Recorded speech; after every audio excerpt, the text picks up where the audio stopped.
Good afternoon and welcome to this special event, UNIDIR at 45, Shaping the Future of International Security. I am Renata Dall'Acqua. I am the head of the Integrated Approaches Gender and Disarmament program at UNIDIR, and it's a true pleasure to be here welcoming you today. Those of you who are here in Geneva and also those that are watching us online. I'd like to start by saying a big thank you for making time to be here with us today, celebrating UNIDIR 45th anniversary, and also looking ahead at the challenges and opportunities in international security. I think we have a short video from UNIDIR to play. Yes.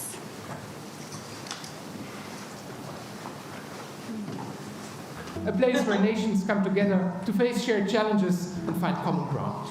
It's also the place where UNIDIR is hard at work, researching ways to build a safer future for all. The world around us is changing fast.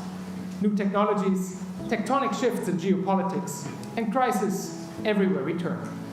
Global security, it seems, is getting more complex by the day. At UNIDIR, our mission is to make sense of this complexity by building bridges between research and policy, between states and wider society, and between the lessons of the past and the questions and answers of the future.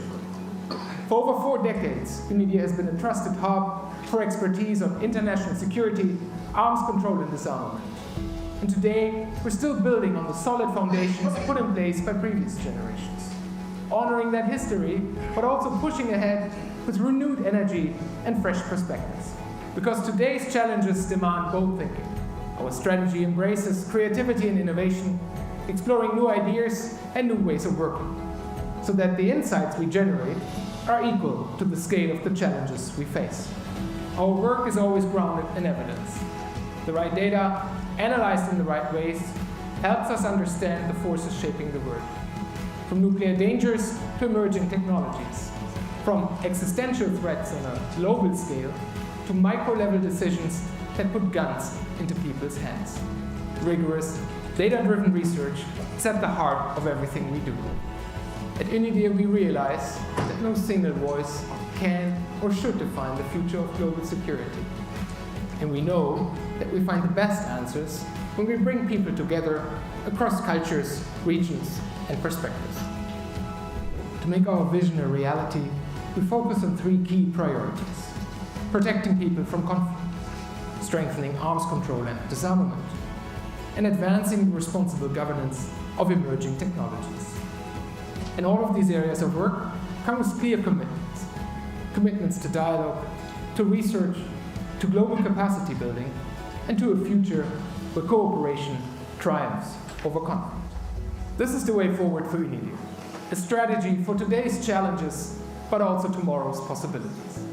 And we invite you to join us on this journey, because maintaining peace and security is not a challenge any single nation, institution, or community can solve alone. It is something that we can and must create together.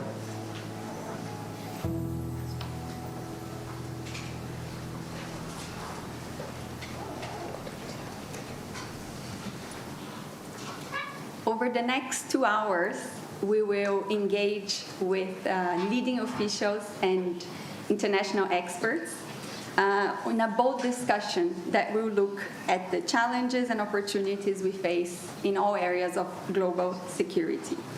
But first, a few words of welcome from the UNIDIR director, Dr. Robin Geis.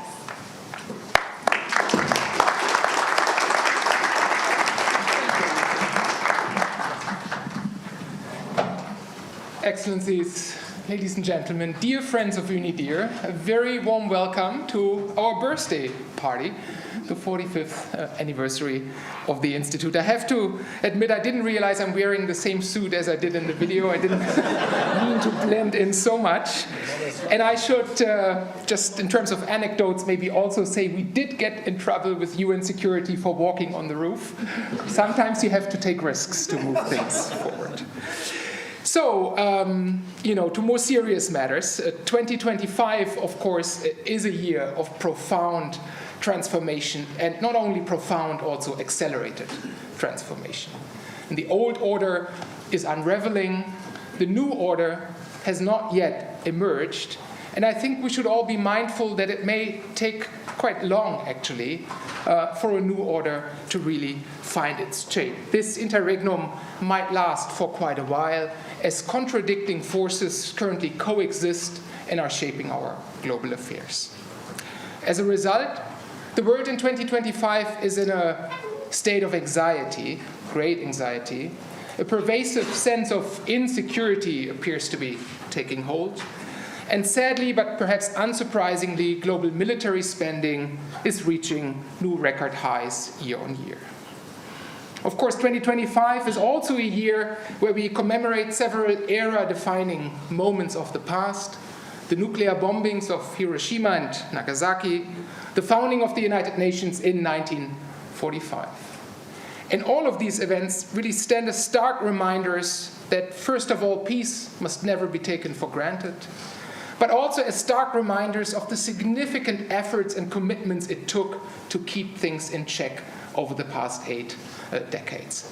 The entire multilateral structure and system as we know it was built for that purpose, consisting of normative frameworks, institutions, and of course a financial kind of system to underpin it and to keep things under control. And to me, it seems that today, all too easily, we're losing sight of the fact how anomalous and exceptional this historic era was in comparison with human history. The past 8 decades, since 1945, have been the longest period without great power war since the Roman Empire. And amidst all the wars and tensions and volatility of 2025, I think it should dawn on all of us just how precious, fragile, and hard-won this big achievement has been.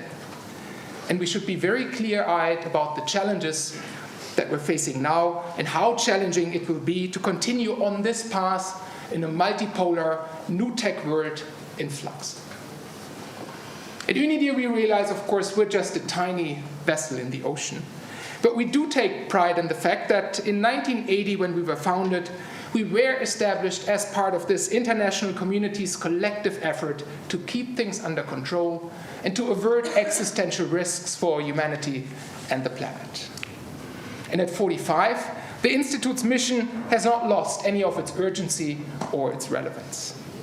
And indeed, in the run-up to this anniversary, the General Assembly last year adopted a consensus resolution recognizing the growing demand for UNIDIR's work, and it underlined the important need for the international community to have access to independent research on security issues, especially at a time when various complex security dilemmas are converging to reshape the geopolitical landscape. Today's high demand for UNIDIR's work, and I'm proud to see it is the highest we've ever seen.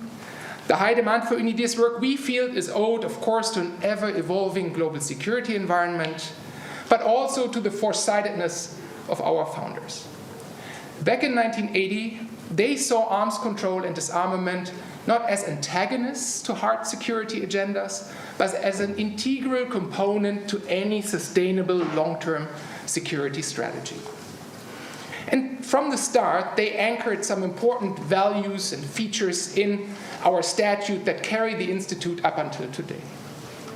The unique and enduring value of independent research in such a highly sensitive and contested environment like ours.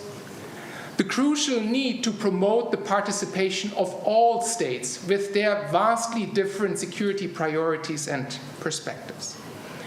And the founders saw the benefit of an autonomous institution that can, away from the hustle and bustle of ongoing negotiations, provide deeper reflection and long-term perspectives to stimulate new initiatives, new momentum, and help shift the system in a more proactive mode as opposed to crisis reaction only.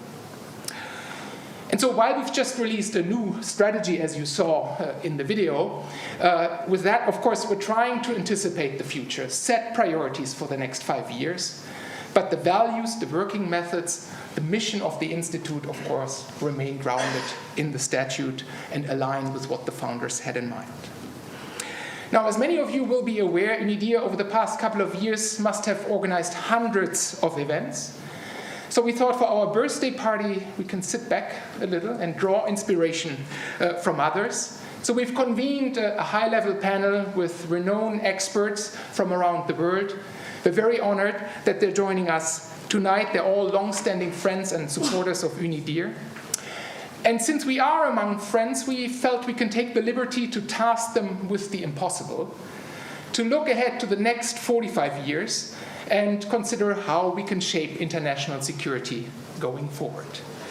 Knowing, of course, that in a year where every other week took an unexpected turn of events, none of us can know where things will land and how it all will play out. But what we do know, and what we can say with certainty, is that actions that we take today will have an impact. And that together we can shape our collective future by making the right choices in the here and now. And this to us is a message of hope that we intend to send with this event and that will guide UNIDIR's work going forward for the next 45 years. So thank you all for joining us on this evening. Enjoy the opening speeches and the discussion that will follow. Thank you all.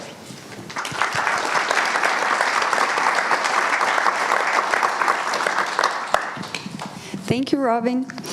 I would like now to invite Ms. Tatiana Valovaya, Director General of the United Nations Office at Geneva, to deliver her welcoming remarks.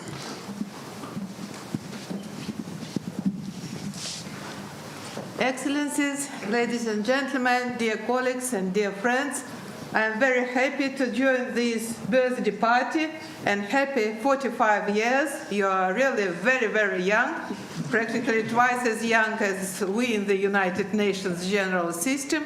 And of course, we in the United Nations Office here in Geneva are very happy to host you in the Palais des Nations, even if you periodically walk on the roofs. But I can understand you couldn't resist the view and the scenery, and I hope this view and scenery really helps you to have better discussions, more profound solutions, and really the fact that since 1995 we didn't have another global war, I think that's really your role is very, very important in this as well. And we all know that since its creation in 1980, UNIDIR has offered always impartial, evidence-based analysis to help the global community address some of the most pressing challenges of our time. And you are able to convene governments, experts, civil society, and academia. And you really can build bridges which divide us periodically. And you really can translate complexity into understanding and help build consensus on arms control, disarmament, and global security. Over the decades, UNIDIR has demonstrated remarkable adaptability, from nuclear disarmament and conventional weapons to cybersecurity, outer space, and emerging technologies. And we saw these examples here during your brief video. And of course, these days, it's artificial intelligence. And UNIDIR has always not only followed global developments, you were shaping our collective understanding, and you've been informing the governments. UNIDIR's work has supported member states through major moments: the strengthening of the nuclear non-proliferation regime, the negotiation of landmark treaties, and the development of new norms in domains that were unimaginable when the Institute was just founded. Its research enabled diplomats, experts, and practitioners to navigate uncertainty with clarity and confidence. And we are really happy that this day, when you are celebrating 45 years old, you are really more relevant than ever. And I really would like to wish you, Robin, your team, your staff, all your partners, everybody who is present here in this room, another 45, hopefully very peaceful years. Thank you.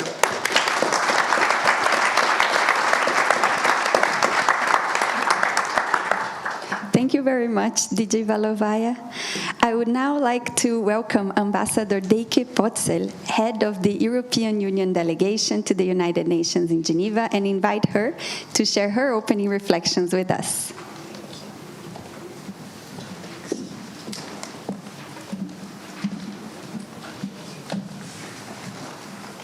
Dear Director, guys, dear friends, excellencies, ladies and gentlemen, I was a bit tempted to bring a cake with 45 candles, but they didn't allow me to bring them in. You know, security is very tight here. So sorry about that, but heartfelt congratulations, of course. 45 years ago, the international community made a bold choice. It created UNIDIR in the belief that security must rest on facts and not fear, on analysis, not inertia, on cooperation, not use of force. And today, and you spoke about it already, that choice is clearly being tested. We meet at a moment when the international security order is shaking at its foundations. Russia's illegal, unprovoked, and unjustified war of aggression against Ukraine that threatens our security in Europe, that threatens the European Union peace project, the conflict in the Middle East, the civil war in Sudan, to name but a few, and geopolitical tensions that are fracturing what used to be common ground. Institutional fatigue, the collapse of trust in arms control, the return of chemical weapons on the battlefield, hybrid warfare threatening Europe, security challenges compromising the long-term use of the space environment for peaceful purposes, the weaponization of biological disinformation, uncontrolled spread of dual-use technologies, and AI racing ahead of governance. In this moment of rupture, UNIDIR is not a luxury. UNIDIR is a strategic asset, a stabilizer. For the European Union, this matters deeply because we see the risks clearly, but we also see the opportunities if and only if the world is willing to confront reality with honesty and act with courage. First, we must restore the idea that security is collective. No region can insulate itself from WMD proliferation, from biological outbreaks, from chemical weapons use, from cyber-enabled sabotage or AI-driven manipulation. Fragmentation is not a shield. It is a multiplier of risk. The EU strongly believes that we need to rebuild connections in multilateral security, developing and further strengthening verification mechanisms, export control cooperation, stronger transparency, predictable funding for monitoring and technical bodies, and renewed commitments to compliance. UNIDIR's analytical capability helps keep this vision alive when politics alone is not enough. Second, we must protect the integrity of international law. Today, the most fundamental norms are under attack, not only by weapons, but by narratives. We see false accusations of biological and chemical weapons programs used as tools of hybrid warfare. We see deliberate disinformation campaigns aimed at eroding trust in UN mechanisms and at confusing publics and policymakers alike. Here again, UNIDIR is indispensable for providing impartial facts in a world saturated with manipulation, for strengthening resilience against the deliberate misuse of science. Third, we must govern technology before technology governs us. AI is accelerating research and enabling capabilities that only states possessed a decade ago. Synthetic biology is expanding faster than regulatory frameworks can adapt. Autonomous systems, quantum computing, and big data analytics are transforming strategic stability in ways we barely understand, at least I don't.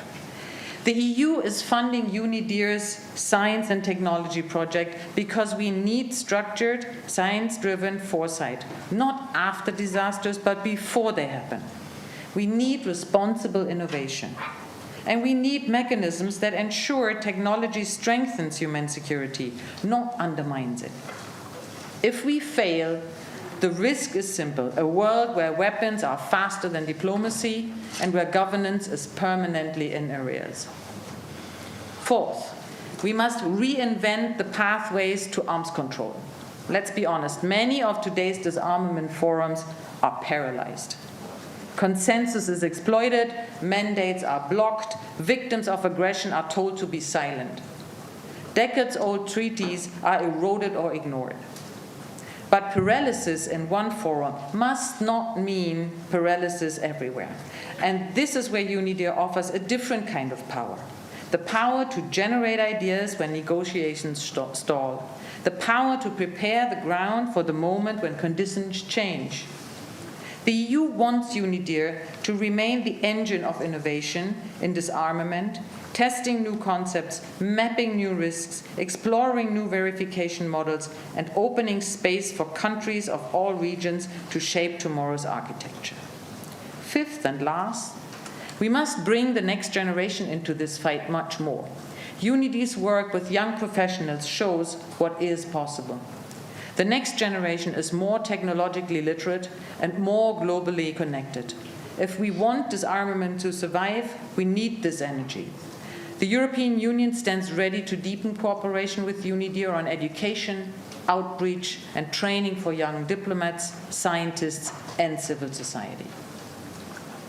Colleagues, friends, as we celebrate the 45th anniversary of UNIDIR, let us also renew our collective ambition. Not to preserve the past, but to shape the future. Not to fear innovation, but to govern it. Not to wait for crises, but to anticipate them. Not to accept fragmentation, but to repair it. The EU will continue to support UNIDIR politically and financially as a cornerstone of the disarmament machinery, and we will continue to push for a world where multilateralism is not an aspiration, but a force. Because the stakes are clear, a safer world will not emerge by accident, and it will come from choices, informed, principled, and bold. The kind of choices UNIDIR has helped us make for 45 years. So, congrats again. Thanks for the 45 years of work, and all the very best for the future. And I'd say at 45 for UNIDIR, there is no room for a midlife crisis. So all the best. Thank you.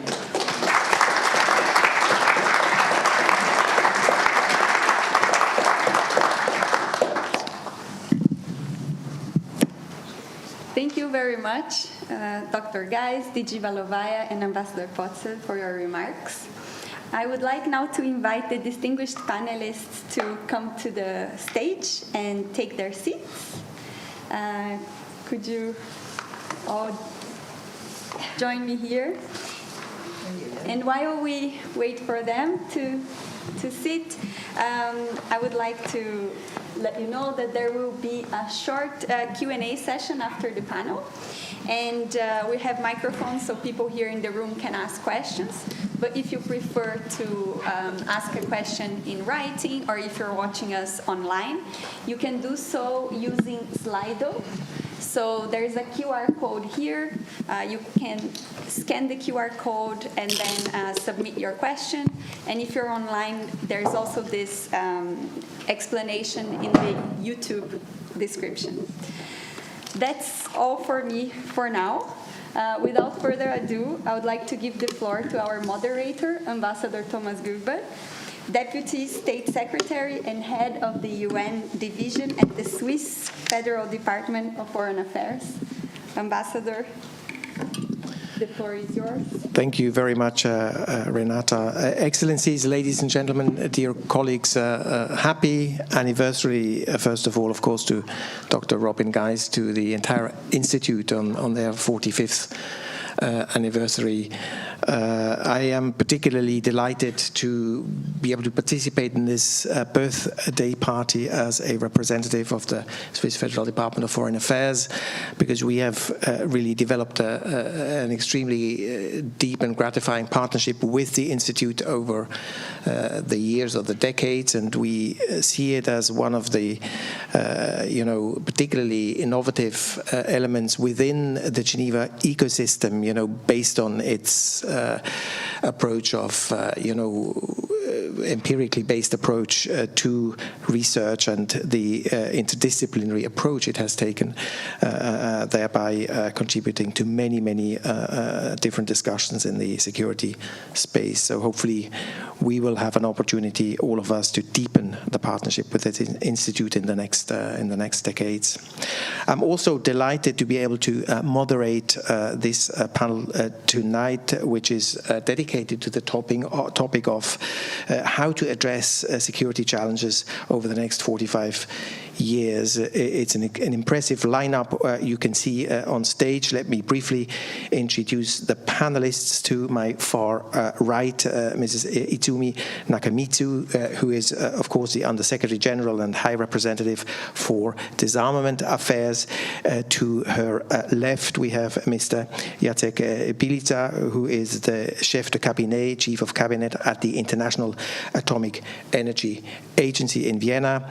To his left, Mr. Karim Hakak, who is the Director of the Stockholm International Peace Research Institute, and to my right, Ambassador Maritza Jan Valverde, of course, the permanent representative of Costa Rica to the United Nations. So Dr. Robin Geis has given us homework. He has asked a relatively general question, how,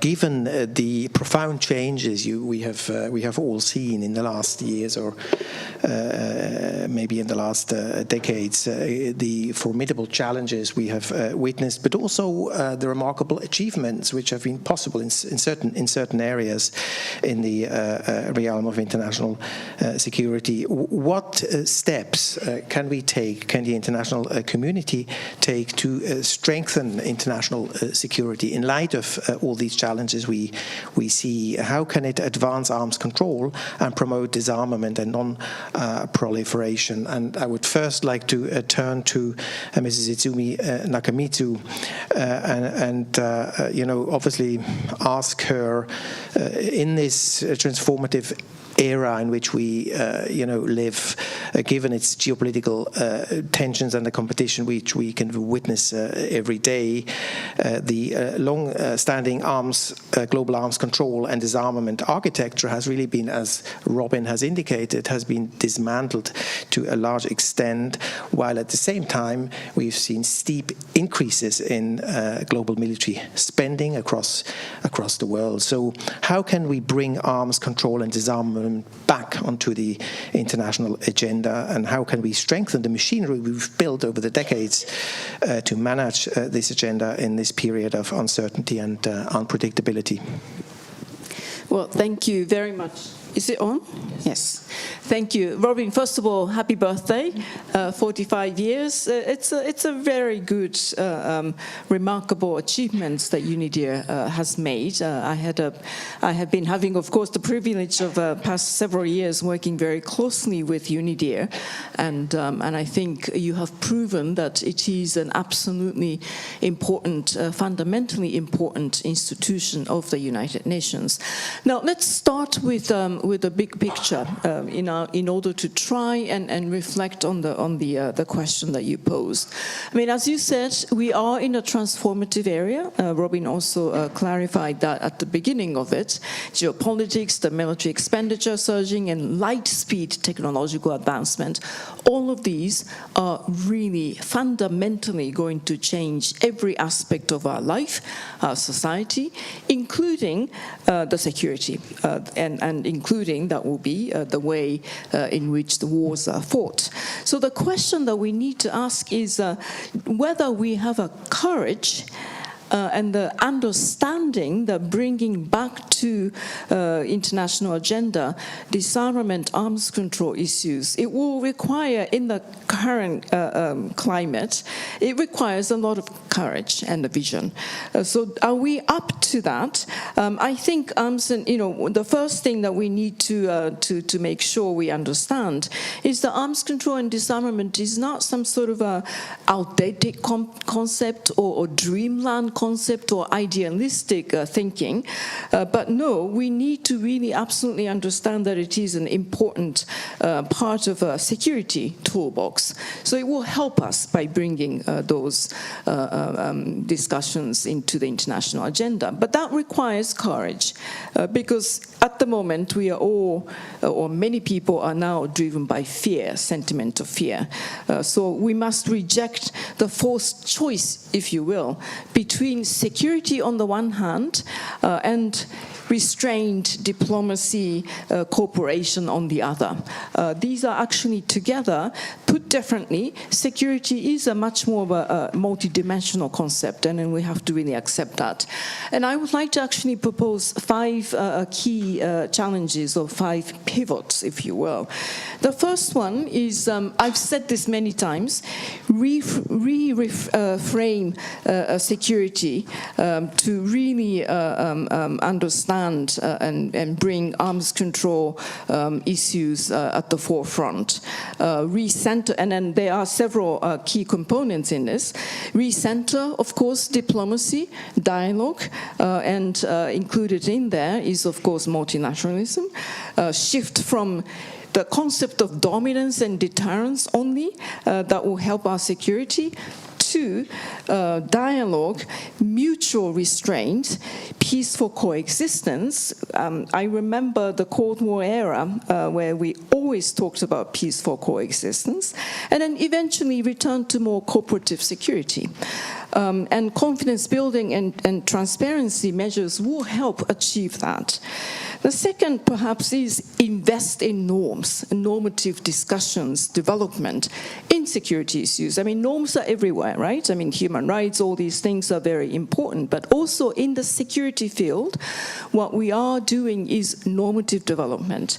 And of course, not just in the nuclear WMD areas, but also, conventional arms diversion issues, cyber security, all the tech areas as well. And of course, autonomous weapon systems discussions are taking place in Geneva. That's another key aspect of it.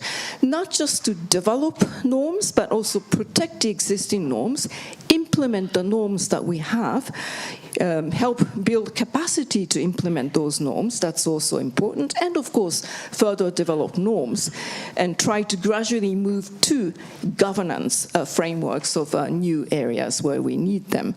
Of course, we need to look at some of the key emerging challenges as well. I will give you just one example. That is the shift in defense industry and the whole economic apparatus, the systems that we have. I would suggest that we start to plan defense industry for dual use, if you will, societal resilience, not just national investments in defense sectors are creating arms race dynamics, but really focus on more of a resilience, strengthen resilience rather than entrenching arms race dynamics. And then there are many things that we have to consider, but align industrial capabilities with humanitarian reconstruction requirements, etc., infrastructure areas. Also, reconcile overriding, security discussions with long-standing disarmament obligations as well. Let's not forget what we have, uphold existing commitments, not the time to abandon commitments that we have made in the past, but it is a time to protect those commitments. And of course, in parallel, we need to obviously critically reassess and potentially adapt arms control frameworks to fit to today's context of especially technology. The second pivot, reconfirm humanitarian norms as a fundamental aspect of security. It's not nice to have, but it is a fundamental aspect of security. I think, we need to make sure that the norms related to humanitarian principles are most needed in the time of crisis and insecurity. And that's something that the human society, international community has worked on for so many years, actually centuries. So let's make sure that that will be upheld. The third pivot, restore the nuclear agenda. And then here, I have been, because I've been talking about it so many times, I don't want to necessarily repeat it, but we will have opportunities next year in the context of the NPT review conference. The first priority, urgent priority, obviously, is prevent the use of nuclear weapons and rebuild longer-term pathways towards nuclear disarmament. So many things we could do, maybe just in the nuclear, looking to the future, I would suggest we broaden the, if you will, the geometry of discussions. When or how to move beyond bilateral agreements and approaches, to look at all categories of nuclear weapons and role of non-nuclear weapon states in the whole nuclear disarmament discussions. I think we need to also make sure.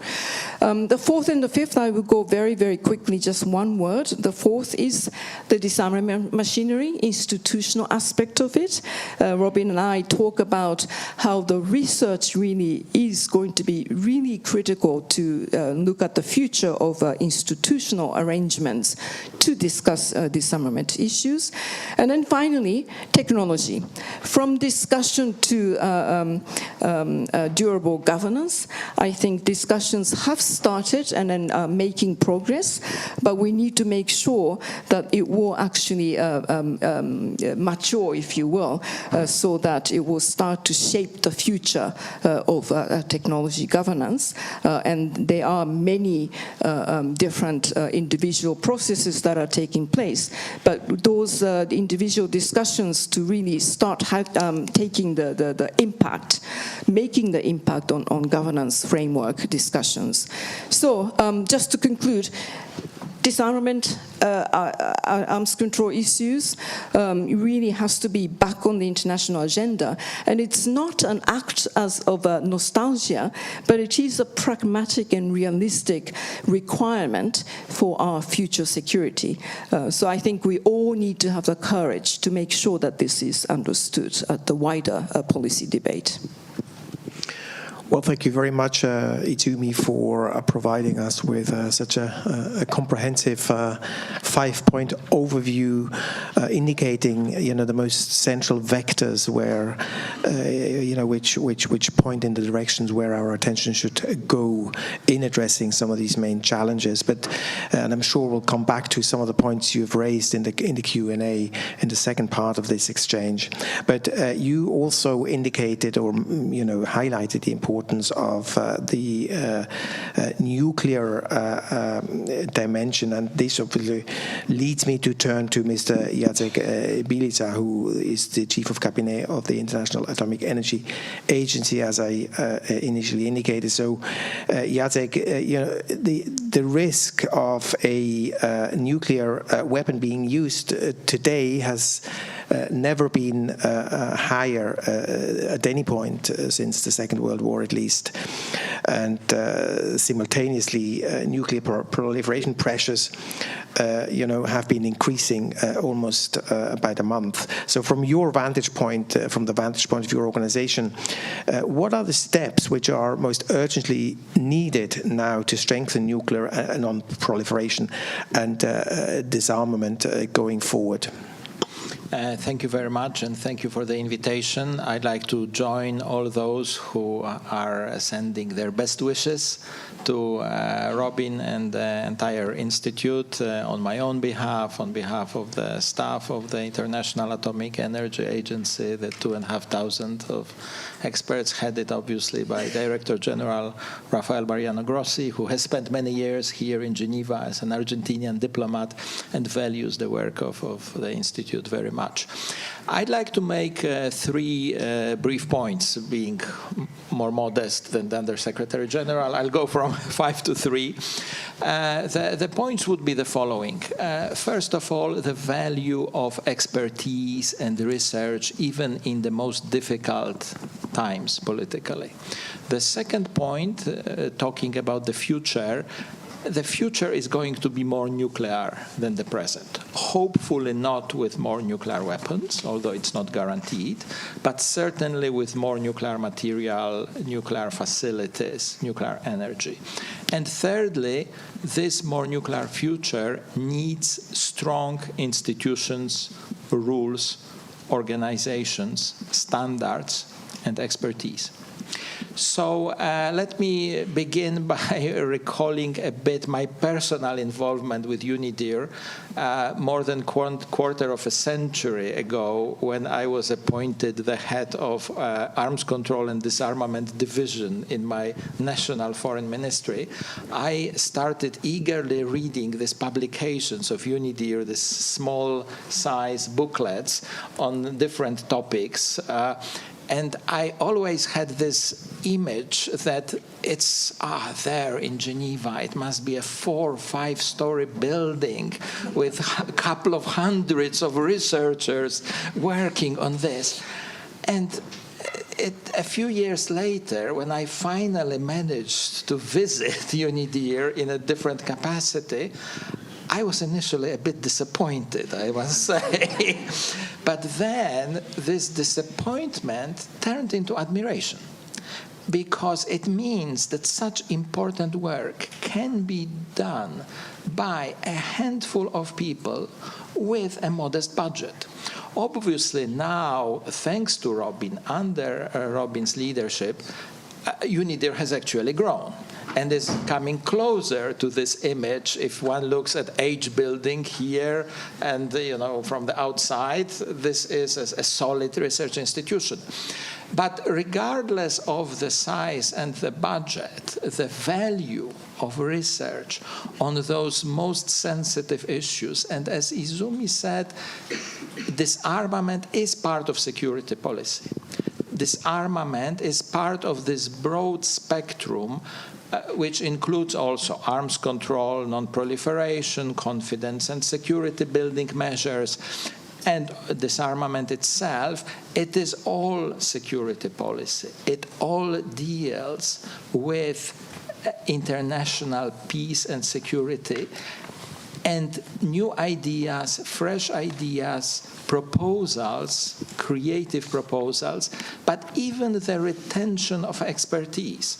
I recall a moment when I was ambassador to the UN office in Vienna, when there was a suspension by, as diplomats say, one state party, of the implementation of the CFE treaty.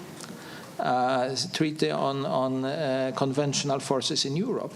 And there was a scramble in the diplomatic community among ambassadors. What it is about? CFE, flank limitations? What flank limitations are they talking about? TLEs? What TLEs? And even military advisors, who should have everything organized, were desperate for knowledge and for basic information, for understanding. So the fact that a place exists in the UN framework, under UN auspices, where all of this is being seriously studied by the best experts from the world, contributes by itself to international peace and security. This is already a contribution, not to mention the fact that new ideas are needed, and new ideas will be needed to address new challenges. I mentioned that the future will be more nuclear. hopefully in the peaceful sense. Currently, the number of nuclear weapons in the world is not the highest in history. It is not. Compared to the height which was achieved somewhere in 1960s. But, as was said by our moderator, the instability is probably higher. During the Cold War, during even very tense moments like the Cuban Missile Crisis, there was a certain order because it was the two superpowers. So relations between the two superpowers could have been regulated, and they were confidence-building, hotlines, diplomacy, to some extent was easier than it is now. We are not seeing more nuclear weapons yet, or not at all, but unfortunately in the hands of more countries. And here non-proliferation kicks in, and the important role of the International Atomic Energy Agency as the implementer of the safeguards, the non-proliferation pillar of the NPT, because it is our inspectors who make sure that the increasing number of nuclear material in the world remains in peaceful uses. There is over 240,000 significant quantities of nuclear material in the world. And a significant quantity, I mean, depending on the material itself, is an amount which is needed to build one nuclear bomb.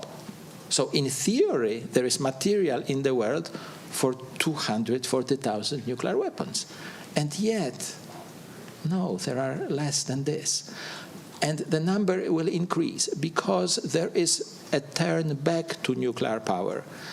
Currently, about just over 10% of electricity in the world is generated by nuclear power plants.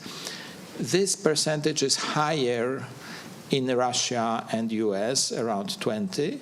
It is even higher in Europe, where at one point it was at 25. But there is great interest in countries which are in need of energy for development. The largest number of reactors is being built in Asia, China, India, even countries like Bangladesh. Egypt is building fast. So there will be more nuclear energy, there will be more nuclear material. We need institutions, we need norms to make sure that they remain in peaceful uses. The value of the NPT cannot be overestimated.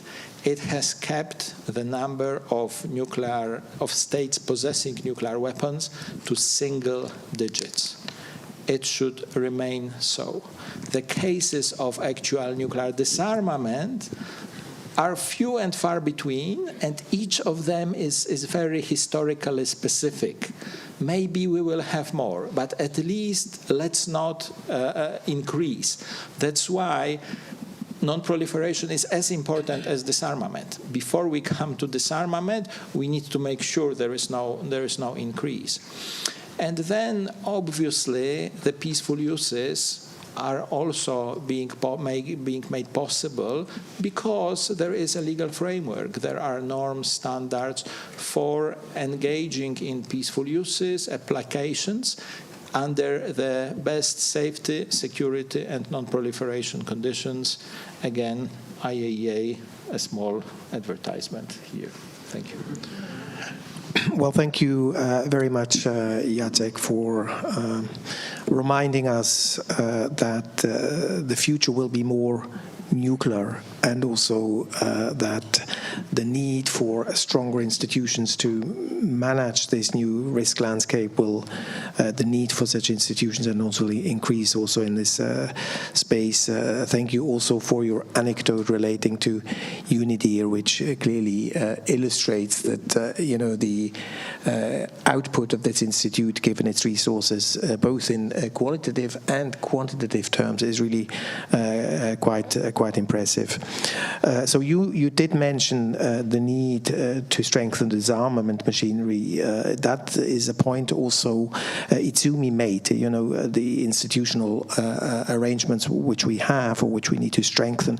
But I would maybe return to Izumi's fifth point, which is technology, and turn to Mr. Karim Hagak, the director of CIPRI, who also has a history of engagement with UNIDIR, so probably he attended many previous birthday parties, because before becoming a director of CIPRI, I think he actively participated in a number of research programs of the Institute, notably the WMD Free Zone in the Middle East project, if I'm not mistaken. So, but Karim, with this focus on the technological development within the, and how it influences the security space, clearly there is an observation, and Izumi also, I think, pointed to it, that these developments are outpacing the governance structure we have in place to responsibly manage, such technological developments. And, in certain areas this is more visible than in others, such as, for instance, in the area, in the space, or in the area of artificial intelligence. So the question to you would be, how do you assess the capabilities of the aptitude of the governance frameworks we have in place, and what do we need to do to be better able to manage the risks, but also the opportunities relating to technological developments? Thank you very much, Ambassador. And thank you for the invitation to be here. Robin, happy birthday. It's really a pleasure to be here to celebrate your 45th. So you may know that next year will be CIPRI's 60th anniversary. So we are somewhat older than you. But I am reminded of the saying that 60 is the new 40. So by that measure, that puts you at 25. So it's really a pleasure to be here. Let me take this opportunity to renew our commitment to work with UNIDIR on many of the shared agendas that we hold together. I think it's been a very fruitful partnership, and so I look forward to deepening that partnership despite our age difference, which I think we can overcome. So on the issue of technologies, yes, this is a very interesting point to reflect on, because this will probably be one of the central questions on the international security agenda moving forward. Can we put in place a regime of control for the new emerging technologies of the 21st century, similar to the endeavor to put in place a regime of control for the old technologies of the 20th century? So the old technologies of weapons of mass destruction, nuclear, chemical, biological. Can we put in place something similar to govern the new technologies of artificial intelligence, quantum computing, space, cyber, hypersonic vehicles, nanotechnology, additive manufacturing? So this, I think, will be the central question of our time, or one of the central questions of our time. And that requires deep conceptual thinking. That requires innovation in terms of how we construct new frameworks, legal frameworks, normative frameworks, security frameworks.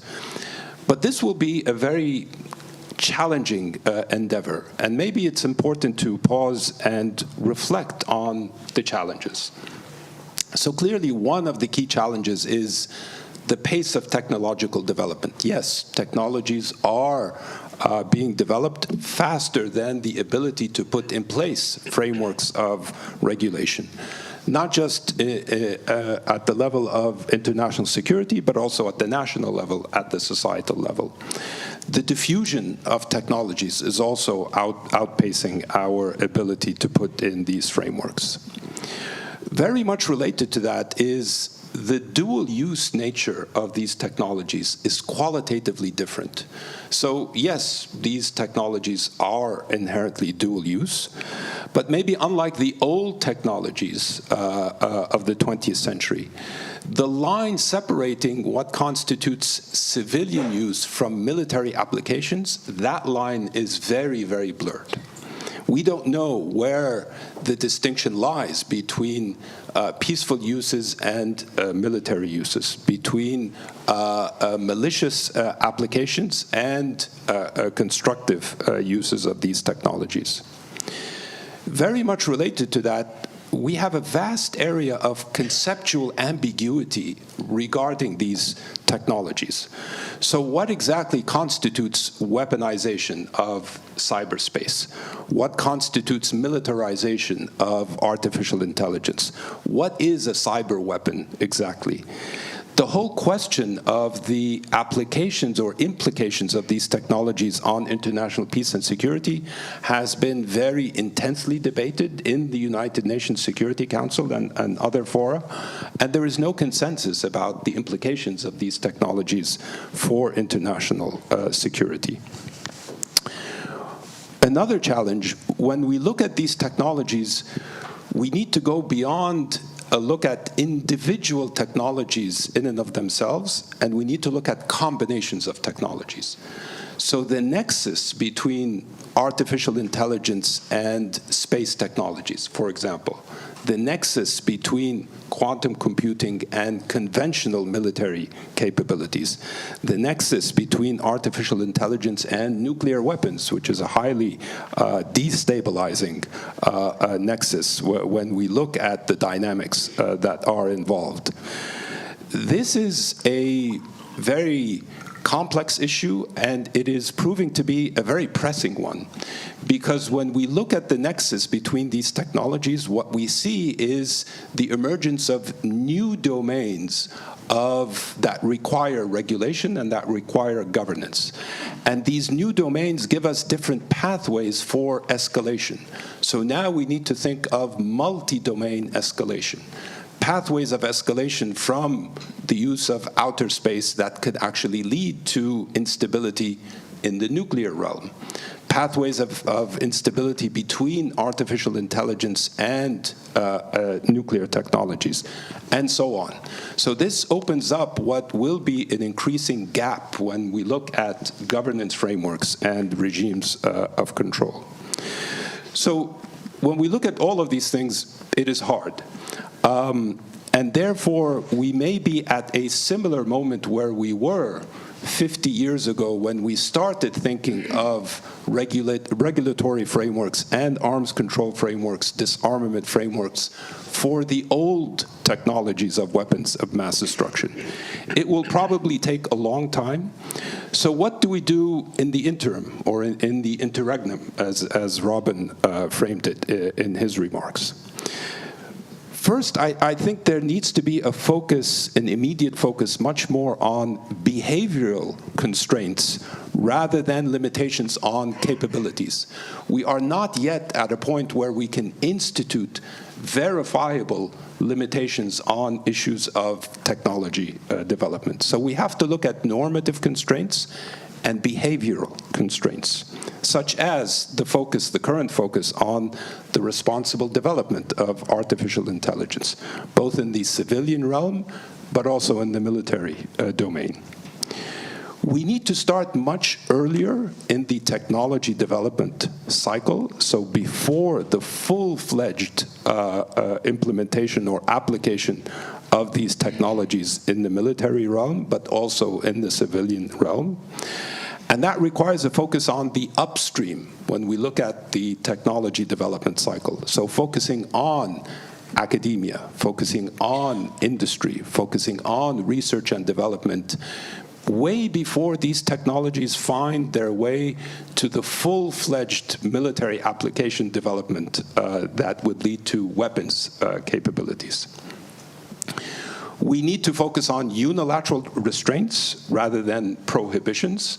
Prohibitions are probably unenforceable, especially at a time of the global context being very much focused on techno-nationalism and the technological arms race.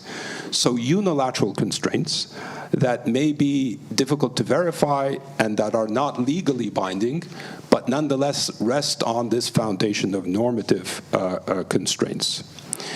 And we need to focus on issues of risk reduction and strategic stability rather than on reductions of military capability. So focusing on risk mitigation measures that enhance strategic stability to ensure that these pathways towards escalation are not open when we look at the nexus of these technologies. And all of these may require a format that is different than traditional models of arms control. So rather than the very structured, formal negotiating processes that gave us the current arms control regime and disarmament frameworks and non-proliferation regime, we need to focus on track 2 or track 1.5 dialogues to build understandings and common definitions of what these things mean. And it's instructive to recall that during the heyday of arms control in the context of the Cold War, that effort very much focused at the beginning on agreeing on conceptual definitions, terminological definitions, what constitutes exactly a second strike capability. What is the definition of deterrence according to the models espoused by both sides during the Cold War? So that conceptual definitional effort has to begin. And here I think that institutions such as UNIDIR and certainly CIPRI have a role, not just in research, but convening these dialogues to reach these shared understandings. Hopefully, once we build that framework in the interregnum, we can begin to think about more full-fledged, more fully developed regimes of control as a governance framework for these technologies for the 21st century. Thank you. Well, thank you very much, Karim. I think what you have just done is you've laid out an entire, new research agenda, for the next few years. So many blurry, elements in the current landscape. Not only, when it comes to civilian military, use different concepts of this distinction. But also, of course, the nexus problem between technology and conventional nuclear aspects, which relate to our discussion, and then, of course, the danger of multi-domain escalation, which you have highlighted, and on how to responsibly respond to this, along the lines you have sketched or proposed. I think this is highly interesting and raises many interesting research questions going forward.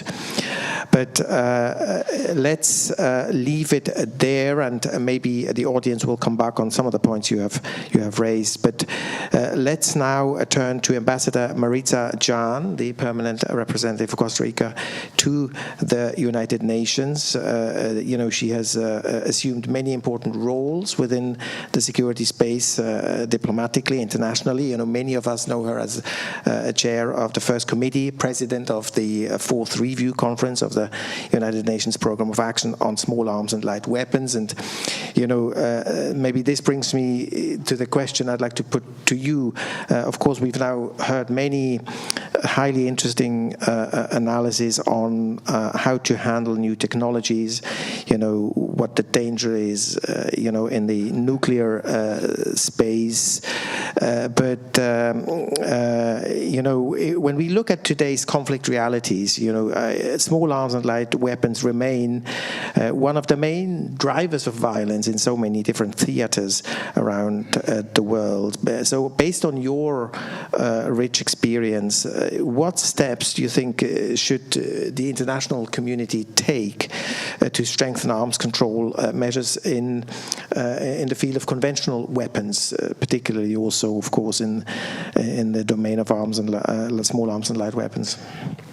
Thank you. It's a pleasure to be here. Happy birthday, UNIDIR. 45 years, it's equivalent to excellence and research.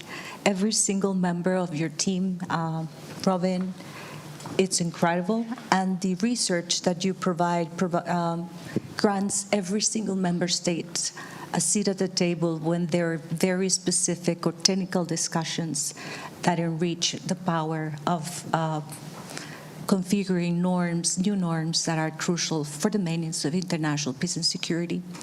Science and technology is being discussed thoroughly when it comes to other realms. Particularly, there's the focus on AI, the intersection between AI and nuclear weapons. But this is particularly relevant when it comes to small arms like weapons. And I would like to point out 4 critical steps that the international community must take in order to address this challenge. First, it is crucial that we integrate science and technology in all international security frameworks, particularly small arms alike weapons. And one of the key outcomes of REPCON 4 was the agreement to establish the open-ended technical expert group on recent development on small arms alike weapons manufacturing, technology, and design. This group will convene in 2026 and 2028. And why is this group important? It is important because the seizure of 3D printed firearms have risen across North America, Europe, Australia, and even the Caribbean. And with conflict zones like Myanmar, Ukraine, and Somalia incorporating additive manufacturing into warfare strategy, and the production of 3D printed firearms and industrialized counterfeit weapons production have gradually undermined the state's monopoly on conventional arms production, and this is not a small feat. Second, we must address the traceability crisis that lays at the heart of the modern small arms control.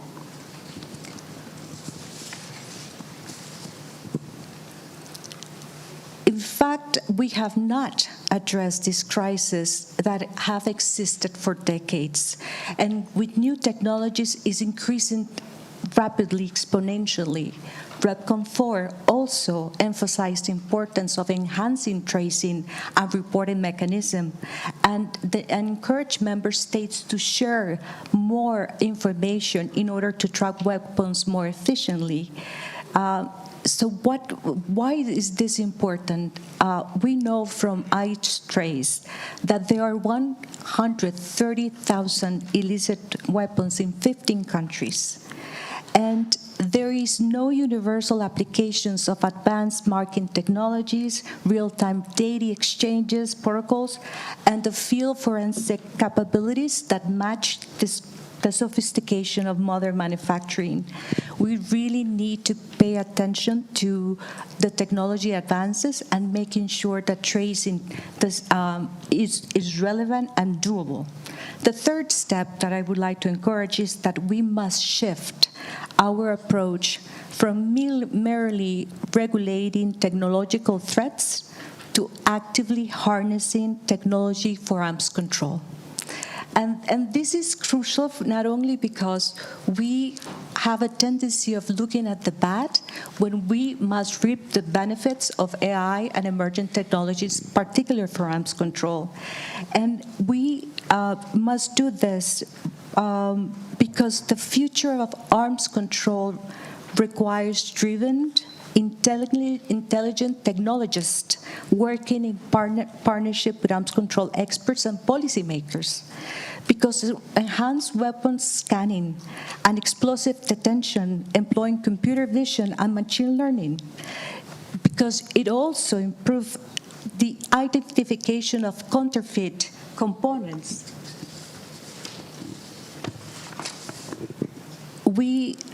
By doing so, we must be able to convene, consult, and engage with partners both in the private sector and industry. And fourth, we must accelerate the translation of national-level innovations into regional and global policy frameworks. And this goes to a point that Izumi raised, the issue of courage. But also courage must deal with leadership. And we have seen very good outcomes when it comes to small arms like weapons and even ammunition in the last 5 years. The outcomes of BMS 7, BMS 8, the adoption of the Global Framework for Ammunition Management, and REPCON 4 are successes. So in the field of conventional weapons, we have seen successes, and we have seen progress in the last 5 years that give us incentives to believe that the field is alive and it's working, and the diplomats that have been working in arms control have been able to reach agreement on key issues that are extremely relevant. But they must be relevant because it connects the dots. It connects the dots at the regional and national level. And that is fundamental to advance the conversation and to make sure that what we agree in the conference rooms in New York are translated into policies and better systems at the national level. Thank you very much, Marisa, for giving us this insight into some of the challenges in the field of conventional arms. Ladies and gentlemen, dear colleagues, I intend to open up this debate to you, the audience, physical audience, but also the audience online in about 15 to 20 minutes. So please start thinking about questions you might want to put to the panelists. Those who follow us online can do this, in the Q&A functionality, which you'll see at the bottom of your screen. So I would, as we move to the second round now of our panel discussion, ask our panelists to provide us maybe short and succinct, insight in how we should, looking at this landscape, this rich landscape of threats, how should we organize it, in terms of prioritizing some certain threats over others as well. So what, in your view, are the most persuasive scenarios, or maybe the most important trends, which would help us to organize this complexity? And maybe if I turn to you first again, Izumi, High Representative, maybe based on some existing concepts, such as the fragmented multiple spheres of influence scenario, which I believe UNIDIR has developed, but you have also been part of this discussion in a number of events, your office and UNIDIR. Maybe you can inform us about the most plausible scenarios you see. Right. Together with UNIDIR, we produced a very effective short video clips about those scenarios. So I recommend you all to watch that. It's a very actually interesting video to look at. But let me just give you a couple of scenarios, just an example of scenarios that we are concerned about. The first one is, of course, if we allow it to happen, there is a scenario of further erosion of norms and international frameworks. If you look at one instrument, slowly weakened or eroded, you might not think that that is not a big deal. But put them together, a combination of erosion of various norms, it will begin to impact the core elements of international order. And the norms that we're talking about here is norms related to international security. And of course, those norms are foundations of the order based on international law, which everyone talks about. We all want to restore international order, which means that we need to make sure that we will prevent the further erosion of these various fundamental bases for this. The second, again, the nuclear.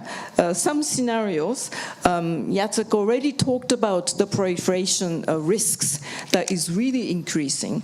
If we allow that to happen, the proliferation, then we will further have a sort of multipolarity in the nuclear order that will bring us not just the regional instability, further regional instability. To come with it is the further complication in arms control and disarmament negotiations and discussions, and eventually that will reshape the military balance, strategic military balance. So that's a scenario I think we all want to prevent. In the tech area, there is already tech disruption, tech competition. Someone mentioned techno-nationalism that is already there. We actually have begun, I would say, Maritza also, a pushback against further normative discussions on the technology areas. So this is a scenario which will stop our efforts or disrupt our efforts in normative and governance discussions related to technology. And the final example that I want to give is that, like in the 1950s, when people started to talk about military-industrial complex, what we are beginning to see is the tech-military industry merging together. What that means is that discussions or issues, challenges related to supply chains, rare metals, export, the technology transfer, access to data, all these things are already part of the security discussions, and the sort of landscape of security discussions really getting very complicated. So how do we deal with that? We need to actually start really thinking about this. So what can we do about it? I mean, I have a whole list of things, revitalize diplomacies, all that sort of thing. But I want to, because this is a UNIDIR event, I really want to highlight one single thing. This is the utility, the importance of investing in research.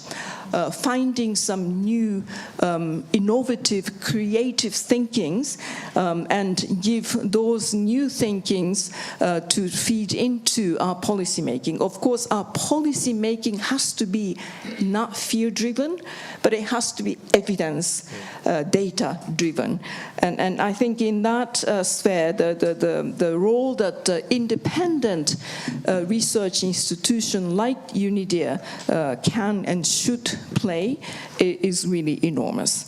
What is the impact of current arms race dynamics to our security? We worked very closely on the military expenditure report of the Secretary General, the impact of the rising military expenditure. Karim, thank you for CIPRI also really partnering with us. It was easier to look at the statistics and data on this rising military expenditure on sustainable development, because all the data is there. X million dollars, being able to vaccinate children in the global south for 10 years. I mean, all the data is there. Yes, investing in military industry will create jobs, but it will create more jobs in, civilian areas, education, health, etc. So the impact on development, the data is there. We need to really understand what does this mean, the arms race dynamics? If this is allowed to continue, what will be the impact? And the shifting of the sort of economic and social structures on the basis of technology, military, industry, what is that going to bring us in terms of societal impact? I mean, there are a whole range of new areas where I hope that UNIDIR will really come up with a new evidence-based analysis, and I'm really looking to the importance of research in this regard.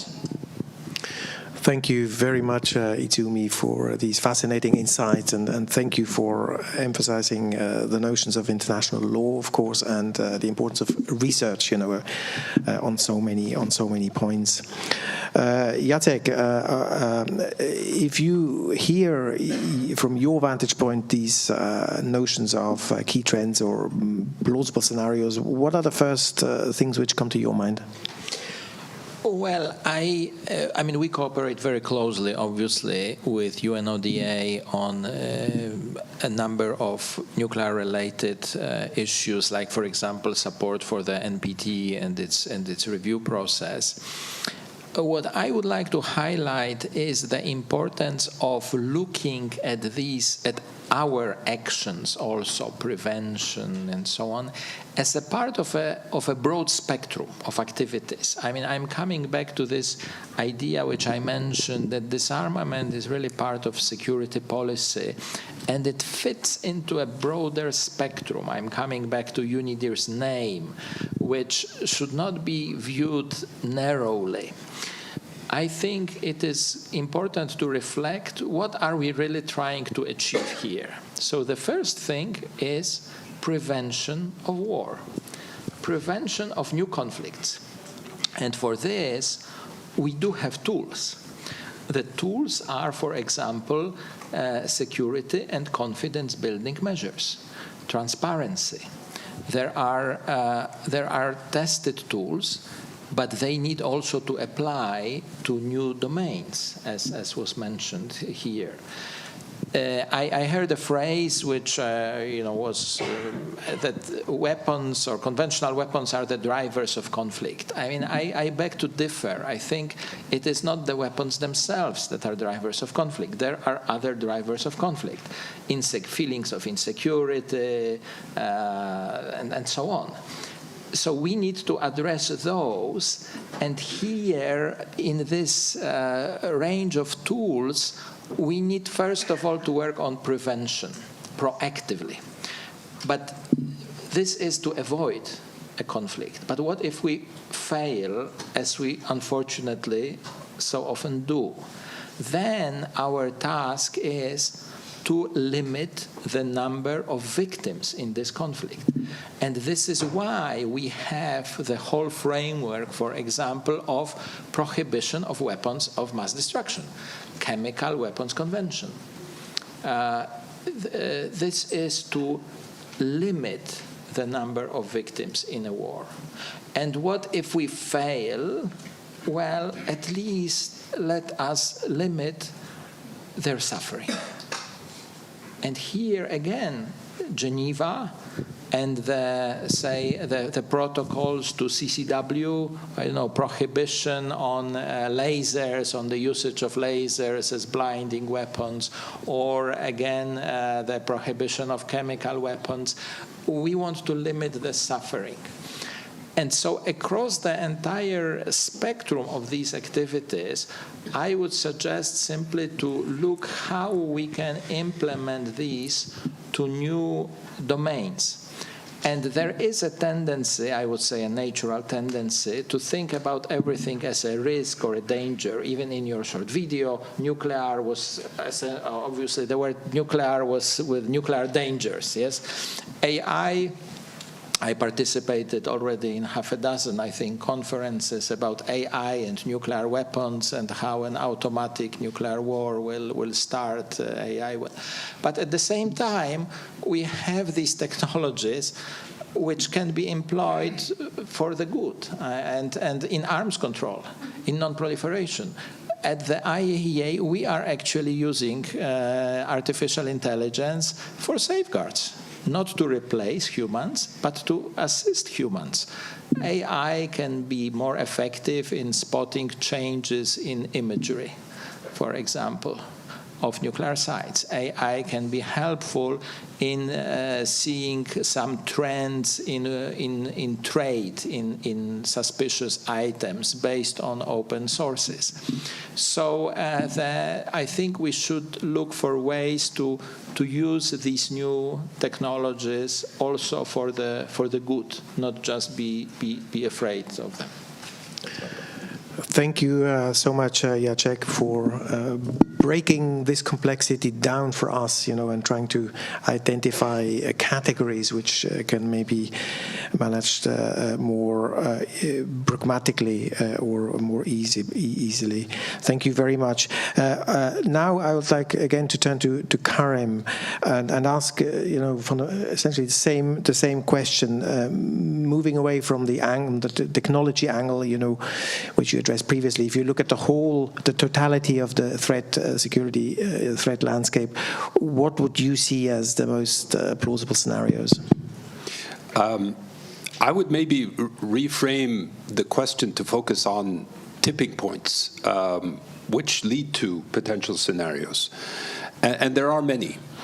So, for example, once we have the expiration of New START in February of 2026, we will be entering a world in which there are almost no governance frameworks for nuclear weapons. So no arms control frameworks, let me rephrase it accurately. And that is a very disturbing scenario in which we will enter. Related to that, there may be a tipping point in terms of the resumption of nuclear testing. So the end of the testing moratorium that has been in place since 1996, the last nuclear test that was conducted. We may be reaching tipping points in the context of Europe. So now with the outbreak of the largest conventional conflict on the European continent since the end of World War II, the remilitarization of the European security landscape, we may be reaching a tipping point in terms of actual military risks on the European continent, and no agreed-upon security architecture for Europe moving forward. We are already past a number of tipping points when it comes to technological developments. We've talked about those, but we may be seeing tipping points in terms of risks. So in terms of technology-related incidents in outer space, in cyberspace, in the nexus between AI and nuclear, as has been mentioned. So we see these approaching tipping points. And tipping points, the way why they're called tipping points is they move us from one situation to a completely different situation. And that, I think, requires a very concerted effort on two fronts. First of all, clearly the need for stabilization, urgent measures to stabilize the situation so that we don't reach these approaching tipping points. That puts a premium on diplomacy, that puts a premium on confidence building. I think research also has a role, researching the implications of these tipping points, showing the warning signs of what happens when we get to these tipping points based on evidence-based research, based on cutting-edge analysis. So clearly the immediate task is stabilization. But I would think that there's a no less urgent task when we look at the future beyond these tipping points. And here I just want to say a word about research. The role of institutions like UNIDIR and CIPRI and certainly others. Clearly, there is a need for evidence-based research to look at these different trends, to warn about these different tipping points. CIPRI is a very evidence-driven research institution, very much similar to UNIDIR in that sense. So yes, the focus on the evidence. But I would submit that there's a need to look beyond the evidence and to imagine different futures. So what would a future arms control regime look like that brings in countries such as China, that brings in other nuclear weapon states in a multilateral arms control process? How can we imagine different disarmament futures? So if a nuclear weapon state decides to disarm tomorrow, how exactly would that look like? What would be the cost? Who would do the disarming? Would it be the IAEA? Would it be another entity? So on. What would regimes of control for emerging technologies, what do these regimes look like? So that requires much more conceptual thinking, going back to the origins of how such regimes are actually created. What would be the legal frameworks? What would be the normative foundations? what would be the verification mechanisms, and that requires going beyond the evidence. So that requires certainly courage to begin to imagine these different futures, but it also requires imagination. So between these different tasks, I think all of us have a lot of work ahead of us, but we need to go beyond the immediate tipping points that are approaching us to a situation of emergency to begin to imagine these different futures. Well, thank you so much, Karim, for organizing this complexity following the logic of tipping points, and also channeling investments through preventive diplomacy research in order to prevent negative harms associated with these tipping points. That's really a fascinating way of looking at this risk landscape. And also thank you for pointing to this notion of alternative futures, how we can imagine alternative futures, and that is a lot of food for thought for institutes like UNIDIR to think about further. Now, Marisa, back to you. When you look at this same question, maybe taking up the notion of prevention, which Jacek mentioned before, and from the perspective of a diplomat at the UN, what comes to your mind? When people ask you what we could do, to convince people to move away from arming themselves, and what could we do to increase the incentives for them to lay aside the weapons and prepare the ground for a more peaceful future? Thank you, Thomas, for that question. It's something that requires new lenses and bridge many silos. So we have had an emphasis throughout the years to look only on the supply side interventions. And this goes against what the POA established in 2001, that we need to acknowledge both the supply and demand interventions for armed violence. And what happened is that over the decades, there's a lot of research that had only focused on the supply side effects. So we are regulating production and preventing diversion. And with that logic, we may assume that if we stop weapons flows, violence will stop. And this is not happening, because there are more layers to this problem than just simply the supply side of the story. And this brings me to the second point. What are the factors that are driving the demand of weapons?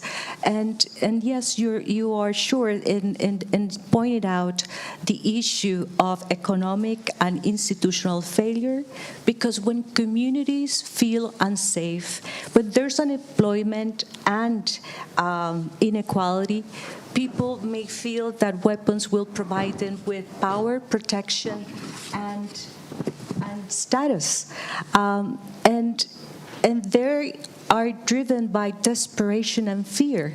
And what is more, there's a whole cultural and economic machine encouraging people to make that choice. So we are treating the symptoms with more expensive weapons while they're starving the cure. And this takes me to the second point that drives demand: gender norms.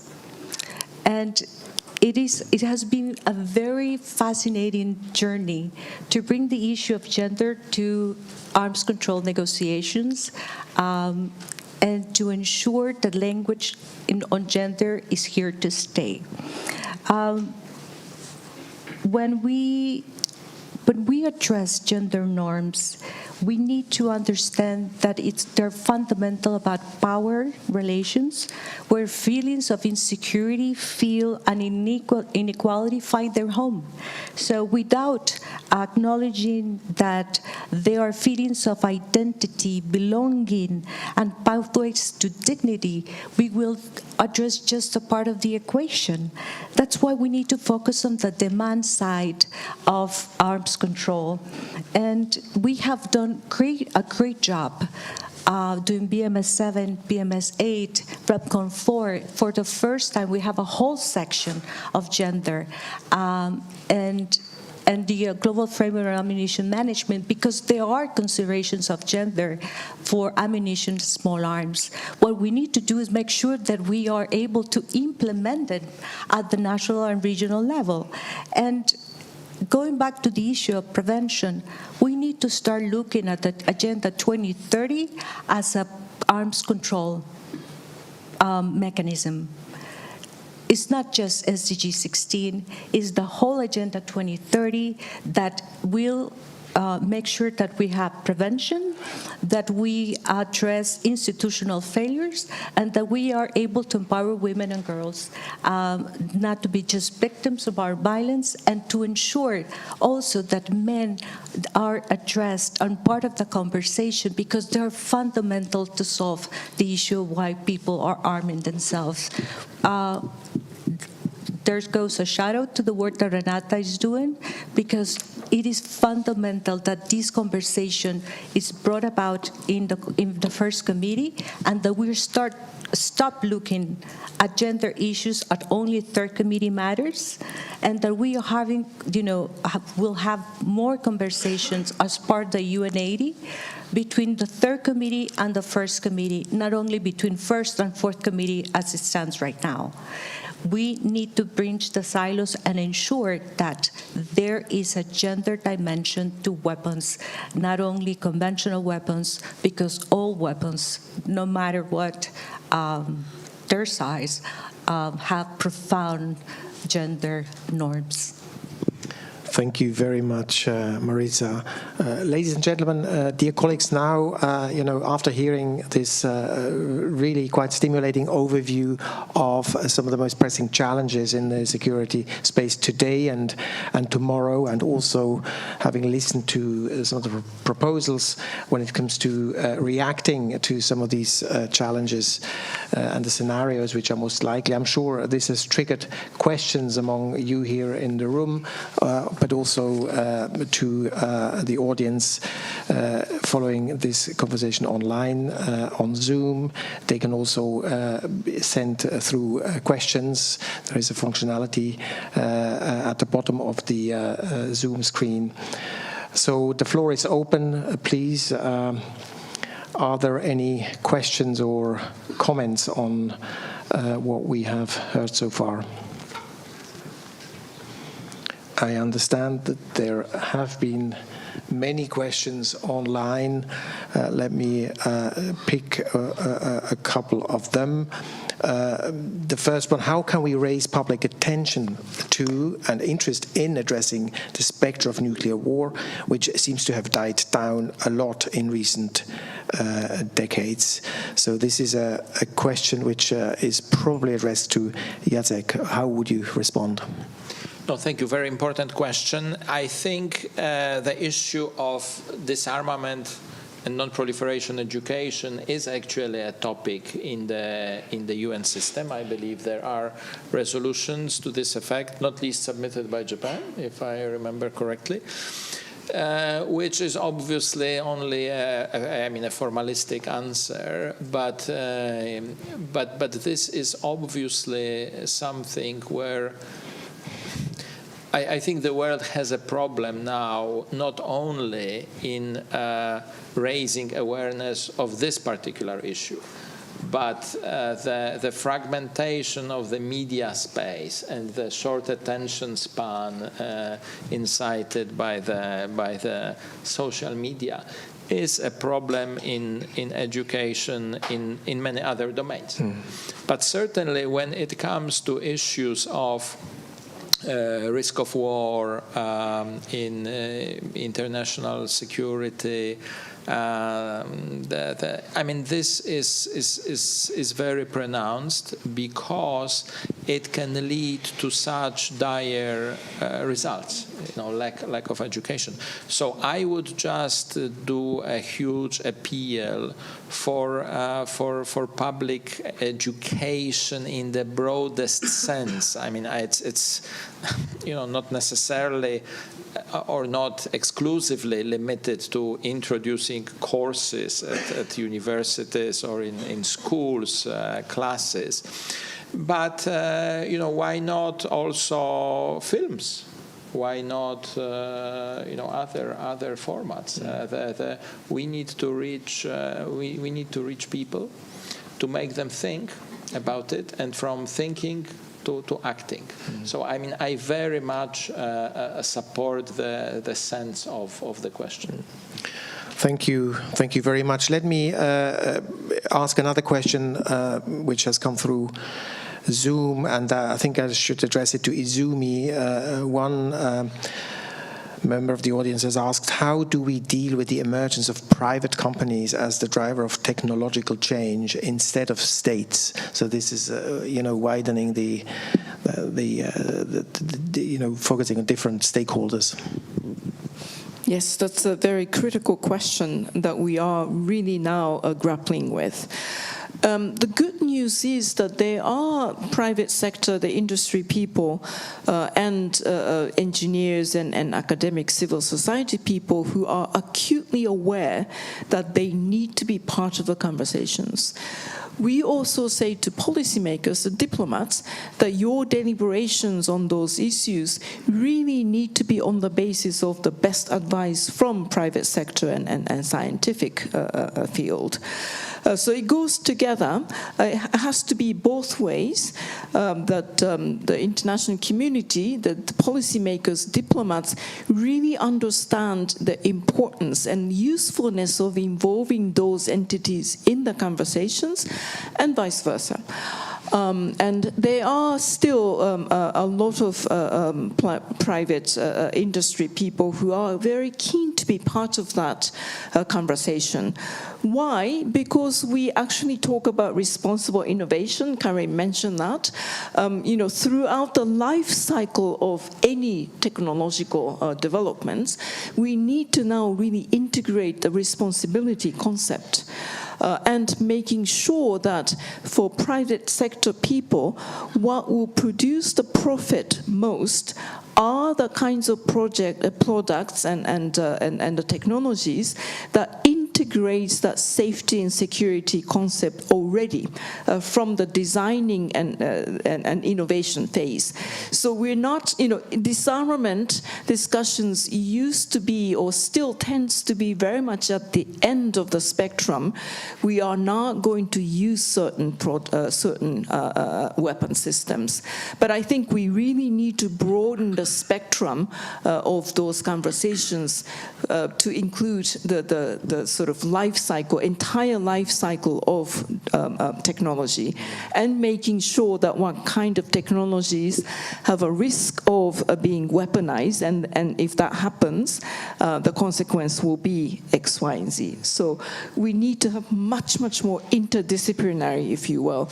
But of course, the United Nations is an intergovernmental platform, so the decision-making authority and the power needs to be, of course, rest with member states' representatives, but diplomats really, governments really need to understand how their decision-making will be much better informed by those other entities, private entities that have the stake in this and the expertise in those issues. Thank you very much, Itsumi. There is one question which has just disappeared, but I still remember it, and I would want it to put it to you, Karim, as the head of another, very powerful research capacity. The practical question: what can a research institute such as UNIDIR do to bring on board the industry more systematically in tackling some of the challenges we have discussed in the last couple of hours? Yeah, no, that's very important. I'm glad you caught the question before it disappeared. The industry is an absolutely central stakeholder in this discussion. One tipping point we've crossed years ago is the tipping point between state capacity to develop these technologies, and that is a capacity that has moved over and shifted to the private sector. So the emerging technologies that we are all talking about, these will be largely developed commercially, not within state institutions. They may receive funding from states, support from states, institutional support, and so on, but they will be developed by the industry. The industry is an absolutely key player to engage in this discussion. The good news is that there are leaders of industry who have begun to think about these issues. I mean, I recall the head of Microsoft a few years ago, Brad Smith, talked about and actually launched an initiative for a Geneva Convention in cyberspace.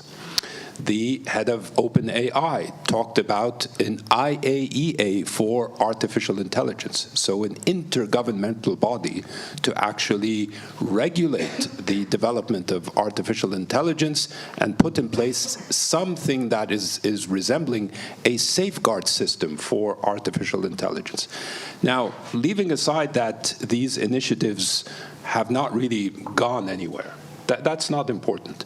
The important thing is that we have leaders of industry actually thinking in a very forward-looking way on these challenges. So that's the good news. The bad news is that the vast majority of industry is really locked into this technological arms race. And it's a dynamic with very few constraints. So the dynamic with respect to artificial intelligence, for example, is less regulation, not more regulation. Less regulation in order to enable tech companies to compete in a highly techno-nationalist global context. The concern, the rising concern about securitization of supply chains, global supply chains. So all of these factors are driving tech companies to innovate without much regard for regulation, with very little regard for responsible development and use of technologies. So it's a mixed picture. But clearly, research centers have to do a very concerted effort to engage with industry. The same goes for the United Nations. The same goes for national capitals. They are an absolutely critical role in shaping the regimes of control for technologies of the future. Well, thank you so much, Karim. There's one last question which relates to what Izumi has mentioned a number of times in her interventions, which is the importance, the centrality of international law in all of these discussions. And the question really needs to go to somebody who follows discussions in the Security Council and in other intergovernmental spaces very, very closely, and that is, of course, Maritza. So there's one colleague in the audience who asks, if respect for the UN Charter and international law more broadly is a key means of ensuring peace and security, how much of a threat to peace and security is states' selective application of international law and the notion of double standards? How do you see this? I would say that we must bring the principle of good faith back at the center of our discussions, because without good faith that is enshrined in international law, we will not be able to translate the agreements of Article 6 of the NPT into a living reality. Without good faith in uncontrolled negotiations, we will not be able to prevent human suffering and fuel conflict. Bringing good faith at the center, it is what is the antidote to the trust deficit. Whenever I hear New York speaking, everywhere, what is our main problem? There's a trust deficit. We don't trust each other. But what is the antidote to the trust deficit? It's good faith and process. many of the successes that we have had in the last 5 years is due to the fact that processes were led and conducted pristinely, that everyone was heard and engaged. And that matters. And the other one is that you must be guided by good faith. When there is good faith, everything will find a place and everyone will find their own place under the common sun. So I would say good faith must be back in the conversation whenever, and particularly when we hear about the trust deficit. That is what we need to reply and work with. Well, thank you very much, Marita, and thank you very much for all these interesting questions. This brings this panel to a close. I think we've been privileged to listen to very sharp analysis from the panelists in terms of, how this threat, the security landscape looks like. We've listened to fascinating scenarios, and we've also listened to very constructive, I would say, and also practical perspectives on, future avenues to tackle some of these threats effectively, be it in the diplomatic space, but of course also in the research space. So I believe that what we've heard today really, in a way, presents quite an interesting research agenda, once we've all been able to digest the richness of the discussion. I think it would not be appropriate to try to summarize the complexity we've discussed today. I think we've heard, I think, the whole spectrum of views expressed from the panelists. So with this, I'd like to thank all panelists very much for their views, for their contributions, and I think they have certainly deserved a round of applause.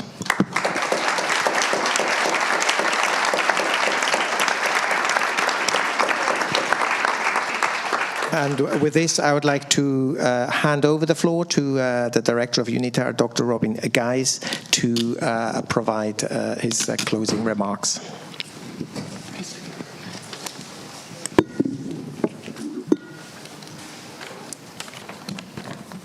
So I think we have food for thought and inspiration for the next 45 years. Thank you all very much. You've really done what we hoped you would do. Now, in concluding this event, I would just like to point out one more rather unique feature of UNIDIR, because of course we do research. We've heard about the value of evidence-based research tonight, and we truly believe in it. But the fact that we are a United Nations institute and part of the United Nations family does allow us to really reflect the plurality of views that are out there. And for us, this is a precondition to understand all the contradicting forces that are shaping the global security landscape. And it is also a precondition to carve out the small spaces where progress is realistically possible and where we can connect our research so that it can be impactful. We really make it a big point for us that we don't do ivory tower academic theoretical research, but research that really matters in the here and now. And let me just say, in the past couple of years, we've made great strides to further diversify the Institute to really be able to take in this plurality of views and perspectives. We have really expanded the donor and stakeholder base as a first step. We've left increasingly our home base here in Geneva to disseminate the research very actively in all regions of the world. And I think this has been greatly appreciated and been a real driver of success for us. And then thirdly, we've diversified the Institute's staff and also its knowledge base more broadly. Over the years, we've built a global security and disarmament research network that now operates with various networked groups. And with that, we can really draw in perspectives and expertise and be inspired from all over the world. All these efforts have really paid off for us, and I'm delighted to say that in the past couple of years, we had by far the highest number of supporters and stakeholders we've ever had. And more importantly, we had the most diverse group of stakeholders and donors. And we're very proud, and this is also why I'm mentioning it on this occasion. And as we reach this important milestone for us, 45 years, it's of course only right that we should recognize the vital role of all the states and their peoples who are supporting us so generally. It is the steadfast backing coming from these states that really underpins our impact. So a big thank you to all of you. Money is not the only fuel on which we run. The other fuel is excellence, expertise, and enthusiasm. And so I would be remiss not to thank the UNIDIR team for all their excellent work. Now, regarding the celebration today, and in concluding, we had generous support from a number of states and actors without whom this event would not have taken place. So allow me to thank the European Union, individual states like Cameroon, Canada, France, Germany, and Sri Lanka. Big thanks to all of you, and also to Switzerland, of course, whose unstinting support for International Geneva has, I think, become abundantly clear by the fact that we've been supported by the Swiss Confederation, the Canton of Geneva, and the City of Geneva. 3 is a real charm, so thank you very much. We look forward to engaging with all of you in the future and would now like to invite you to join us for a reception just outside the lecture hall. Have a good evening, everyone. Thank you so much for coming tonight.